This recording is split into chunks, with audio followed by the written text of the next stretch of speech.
ఎందుకమ్మా టైం దొరికినప్పుడల్లా భగవద్గీత చదువుతావు? అదంత పవర్ఫులా? అసలు అందులో రాసిన ప్రతిదీ కరెక్ట్ అని ఎలా నమ్మాలి? నానమ్మకి ఈరోజు మెడికల్ హాల్ నుంచి ఏం తీసుకొచ్చావు? Vitamin capsule bottle. అందులో ఎన్ని క్యాప్సిల్స్ ఉన్నాయి? 30 క్యాప్సూల్స్. లెక్క పెట్టావా? లేదు, దాని మీద ప్రింట్ చేసింది. నువ్వు పొద్దున ఎన్ని పాలు తెచ్చావు? 1 లీటర్. కొలిచావా? లేదు, ప్యాకెజ్ పై రాసుందిగా. నువ్వు క్యాప్సిల్స్ లెక్క పెట్టలేదు, నువ్వు పాలు కొలవలేదు.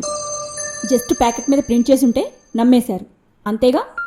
ఎవరో కంపెనీ వాళ్ళు ప్రింట్ చేసిన చదివి నమ్మేస్తున్నారు. అట్లాంటిది వేల సంవత్సరాల క్రితమే శ్రీకృష్ణుడు బోధించిన పవిత్రమైన భగవద్గీత మీద అనుమానం ఏంట్రా? ఒక్కసారి భగవద్గీత చదివితే భగవద్గీతలో ఏముంది అని అడగడం మానేసి నాలో భగవద్గీత ఎందుకు లేదు అని నిన్ను నువ్వు ప్రశ్నించుకుంటావు.